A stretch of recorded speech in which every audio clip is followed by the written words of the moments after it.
Oke, Assalamualaikum warahmatullahi wabarakatuh. Teman-teman, hari ini kita akan belajar mengenai pengenalan sains untuk anak usia dini. Nah, ini kalau kemarin sudah belajar saintifik, sudah belajar STEAM, belajar matematika, nah ini kita belajar tentang sains untuk anak usia dini. Walaupun di dalam STEAM juga sudah dibahas sainsnya itu untuk apa saja. Nah, ini sains kenapa dikenalkan pada anak usia dini? Jadi konsep sains bagi anak. Kehidupan anak usia dini itu tidak lepas dari sains, kreativitas, dan aktivitas sosial. Oleh sebab itu, guru hendaknya menstimulasi anak dengan berbagai kegiatan yang terkait dengan sains dan teknologi. Nah, kegiatan sains itu memungkinkan anak melakukan eksplorasi terhadap berbagai benda, baik benda hidup maupun benda tak hidup yang ada di sekitarnya. Jadi melalui sains ini anak akan menggali berbagai mengeksplorasi benda-benda yang ada di sekitarnya, baik benda hidup maupun benda yang tak hidup. Misalnya benda hidupnya adalah tentang binatang, tumbuhan, benda tak hidupnya dia belajar tentang konsep larut tidak larut. Nah, kalau di dalam sains itu kita dikenal, anak-anak dikenalkan ada 3 topik. Kemarin di STEAM sudah dibahas, yaitu tentang berkaitan dengan makhluk hidup, tanaman, tumbuhan, binatang, manusia, kemudian berkaitan dengan benda dan hubungannya, yaitu tentang konsep larut tidak larut, tenggelam terapung, kemudian tentang broket, dan yang terakhir adalah tentang alam semesta. Nah, itu adalah 3 topik yang dikenalkan pada anak usia dini. Nah, dengan sains ini dapat melatih anak menggunakan 5 inderanya untuk mengenal berbagai gejala benda dan gejala peristiwa. Jadi dalam mempelajari sains itu juga akan mengasah atau menstimulasi kelima indera anak itu terlibat aktif dalam proses pembelajarannya. Kemudian, semakin banyak keterlibatan indera dalam belajar, maka anak akan semakin memahami apa yang dipelajari. Ingat, dalam saintifik selalu dikatakan bahwa semakin banyak indera yang bekerja, maka semakin banyak informasi yang diperoleh anak, dan semakin terbiasa indera ini digunakan untuk menggali informasi, maka akan membuat anak semakin kritis. Nah, anak memperoleh pengetahuan baru dari hasil penginderanya dengan berbagai benda yang ada di sekitarnya. Pengetahuan yang diperolehnya akan berguna sebagai modal berpikir lanjut. Nah, melalui proses sains ini, anak dapat melakukan percobaan sederhana. Percobaan tersebut melatih anak menghubungkan sebab akibat dari suatu perlakuan sehingga melatih anak berpikir logis. Misalnya mengajak anak melakukan percobaan tentang hujan, percobaan tentang gunung meletus, percobaan tentang terapung dan tenggelam. Nah, itu berbagai percobaan sains itu bisa untuk membuat anak berpikir logis. Nah, selanjutnya adalah salah satu hasil belajar yang harus dicapai oleh anak dalam mengenal berbagai konsep sains sederhana dalam kehidupan sehari-hari. Jadi, hasil belajarnya itu anak mengenal berbagai konsep sains sederhana dalam kehidupan sehari-hari. Ini poin pentingnya, bukan sains yang terlalu rumit, enggak. Tapi hanya mengenal kehidupan sehari-harinya. Kemudian, dunia anak adalah bermain, maka pembelajaran yang dilakukan itu harus bermain sambil belajar atau belajar seraya bermain. Tetap, cara mengenalkan sains untuk anak usia dini itu tetap melalui bermain, karena dunia anak adalah dunia bermain. Oke, yang selanjutnya adalah melalui bermain, anak diajak untuk bereksplorasi, menemukan dan memanfaatkan objek-objek yang dekat dengannya sehingga pembelajaran menjadi lebih bermakna.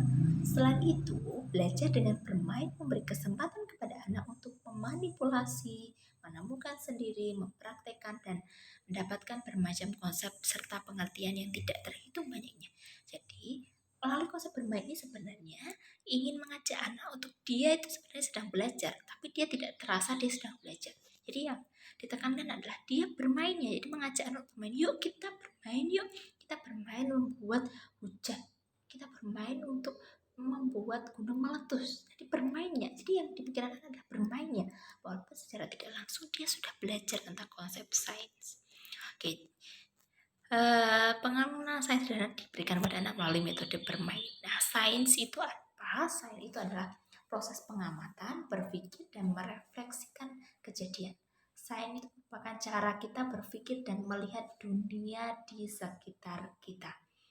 Kalau secara teori, bahwa sains itu cabang ilmu yang mengkaji tentang fakta kenyataan yang terkait dengan fenomena alam. Nah, sains pada anak usia dini itu diartikan sebagai hal-hal yang menstimulasi anak untuk meningkatkan rasa ingin tahu anak, minat, pemecahan masalah sehingga memunculkan pemikiran dan perbuatan serta mengobservasi berpikir anak. Nah, pengenalan sains pada anak usia dini itu ditekankan pada prosesnya.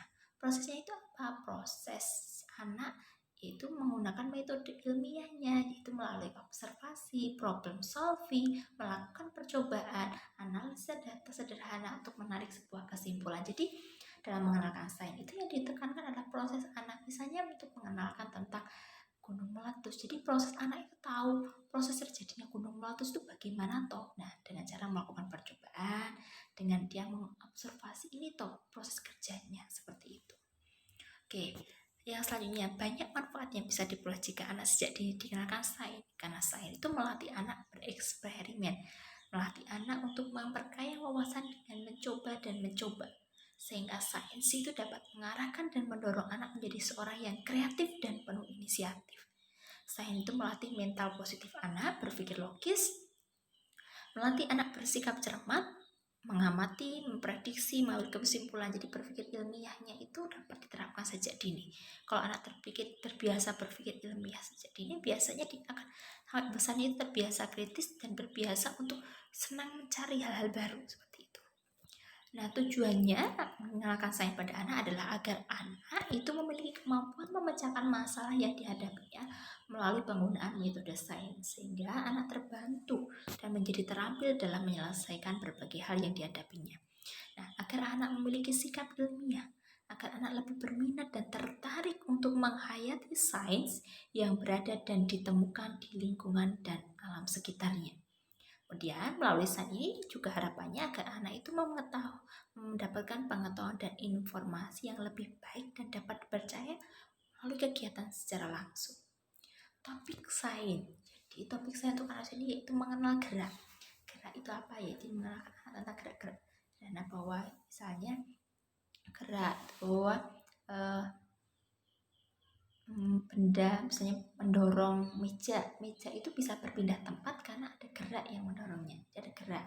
Kemudian mengenal benda cair ini contohnya adalah tentang mengenalkan benda-benda cair itu seperti ada yang disebut dengan benda-benda cair itu, maaf sebentar. Nah, di benda-benda cair itu misalnya tentang ada air, kemudian ada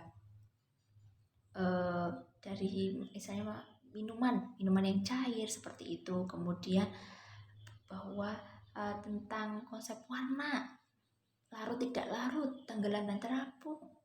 Kemudian mengenalkan timbangan, mencampur warna, bermain dengan gelembung, mengenal benda-benda lenting, yaitu benda-benda lenting itu adalah benda-benda yang bisa memantul, contohnya tentang basket seperti itu.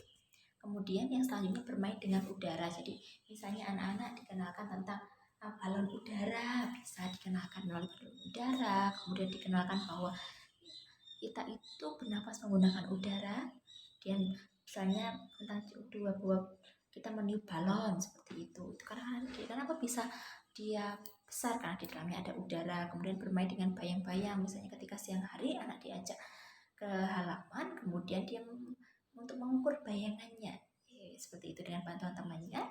Dia diukur bayangannya seperti itu. Mengenalkan air, udara, api, bahwa tentang ini mengenalkan bahwa manfaatnya untuk apa. Ini kalau sedikit itu bisa menjadi manfaat, kalau banyak itu bisa berbahaya juga. Jadi mengenalkan bahwa air itu gunanya untuk apa, api gunanya untuk apa. Misalnya api, kemarin ada yang tanya, Bu, bahaya enggak ya? Dikenalkannya dengan cara misalnya menggunakan lilin. Nah, ini adalah api. Api ini kalau kita tidak hati-hati bisa menyebabkan kebakaran dan sebagainya. Kemudian tanaman dan tumbuhan, dikenalkan tentang tanaman, jenis-jenis tanaman itu ada apa saja, kemudian tanaman hidup itu dia membutuhkan air, membutuhkan pupuk, percobaan menanam tanaman, jadi dia misalnya menanam biji kacang tanah, kedelai, jagung dan sebagainya.